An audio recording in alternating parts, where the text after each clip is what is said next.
Is this worth eating, Alicia? Like, is a piece of cake worth it? In this video, I'm sharing 5 changes I made to improve my gut health and digestion. The first change I made to improve my gut health and digestion was getting tested for food allergies and sensitivities. Once I noticed that I was having lots of digestive issues that I wasn't able to solve on my own, visiting my primary care doctor and then a GI doctor was helpful for having a consultation and further testing to figure out what was going on. Both my primary care doctor and GI doctor both did testing to rule out major concerns. So my primary care doctor tested me for common food allergies. I ended up getting a colonoscopy by the GI doctor just to rule out any really major serious concerns. Once I was able to rule out any food allergies, but I was still having ongoing issues just with eating day to day, I decided to do an at-home food sensitivity test through the company Everlywell. And I did this back in June of 21. The food sensitivity test tests your body's immune response to 204 foods. So I really liked that it was comprehensive and that the results were really customized based on my body and how it was reacting. And so through those results, I was able to find out that while I'm not allergic to anything, my body is sensitive to about 35 foods, which would explain why I was constantly having issues. With further testing, I was able to rule out celiac disease and really end up with the diagnosis of having IBS or irritable bowel syndrome. I think it was really helpful for me to visit all of these different providers at first to make sure that I ended up with the correct diagnosis. The main takeaway here is that you want to know what you're working with and what's really going on with you so that you can make the appropriate changes. Is digestion something that you struggle with? Let me know down in the comments. I know I can't be the only one. The next change I made to improve my gut health and digestion is doing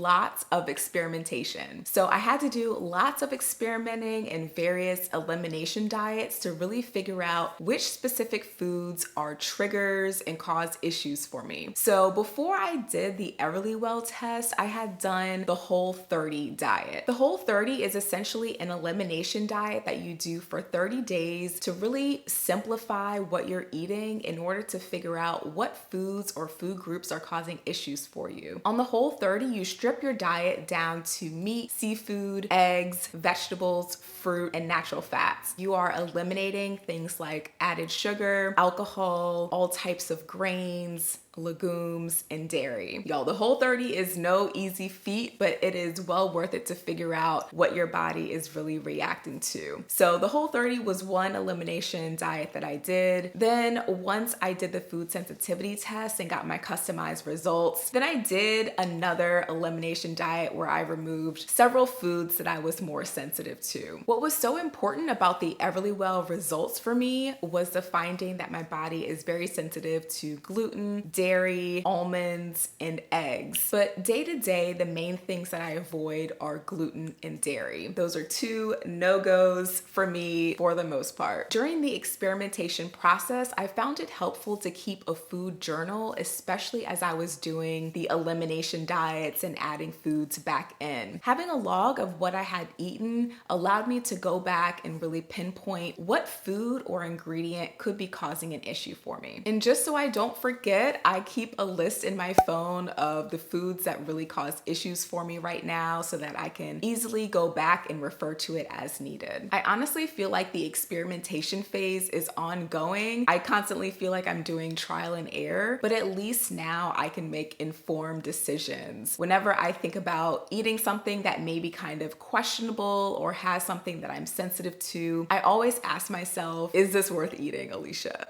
Like, is a piece of cake worth it? Is it going to be worth the stomach ache later? The next change I made to improve my gut health and digestion is taking supplements that are beneficial for improving digestion. I started taking a few supplements that my doctor recommended for me with having IBS. One is taking a daily probiotic. So right now I'm taking the Culturelle probiotic that has prebiotics in it as well. I also take a supplement called IBGuard, which is a natural peppermint oil supplement, which IB is like a literal life changer for me. It's so helpful for improving my digestion. It's something that I don't think I ever want to be without. I also take Metamucil to increase my fiber intake, and each day I drink herbal tea, whether that's peppermint tea, ginger, or a blend like this belly comfort tea. These supplements are helpful for me, but I highly suggest checking with your doctor before you start taking new supplements. They may have specific recommendations based on your situation. The next change I made to improve my gut health and digestion is prioritizing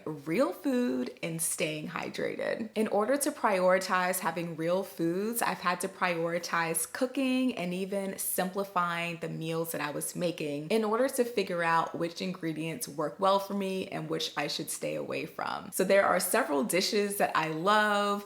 Like there was this quinoa salad that I would make all the time. And once I made it again, I found that it just made me feel so sick. And to this day, I still haven't narrowed down which ingredient in the salad is problematic. I have an idea that it's quinoa, but I'm not really up to retesting it right now to find out. So this experimentation process is ongoing. Trial and error is the name of the game, but the more that you can simplify and just tune in to what your body feels like after having certain foods, the better off that you'll be. With improving my digestion, I've been really focusing on having fiber-rich foods like fruits, vegetables, and some whole grains, gluten-free whole grains like oats and nuts and seeds. We can't leave out H2O. Hydration is so important for digestion, and I found that just by focusing on drinking as much water as I can throughout the day, I'm really increasing the chances of having smooth digestion. So I typically try to keep water with me wherever I go, especially at my desk while I'm working during the day, just to make sure that I'm drinking as much water as I can. The next change I made to improve my gut health and digestion is focusing on stress management. We all know that stress can wreak havoc on your gut and your digestion, and that is so the case for me. I can definitely tell when I am stressed by how my stomach feels. Managing stress for me comes in both small things I do and bigger life changes. Doing regular, enjoyable exercise, spending time with friends and family, listening to music. Those are all small ways that I manage stress, but there are also bigger life changes that I had to make as well. For me, the career path that I was on was a major stressor for me and contributed to a lot of my gut health and health issues overall. So for me, making a pivot in my career to something that was less stressful relieved a lot of stress for me, and as a result allowed my health to improve. So just consider for yourself, what are kind of small things that you can add in to your day-to-day life to manage stress, and also take a look at those bigger life decisions that could be causing you stress as well. And how can you make a pivot to decrease that? One crucial piece in my routine that allows me to prioritize eating well and eating real food is meal planning on a weekly basis. Watch this video next to see my meal planning process. Thank you so much for watching, and I'll see you in my next video. Stay true to you.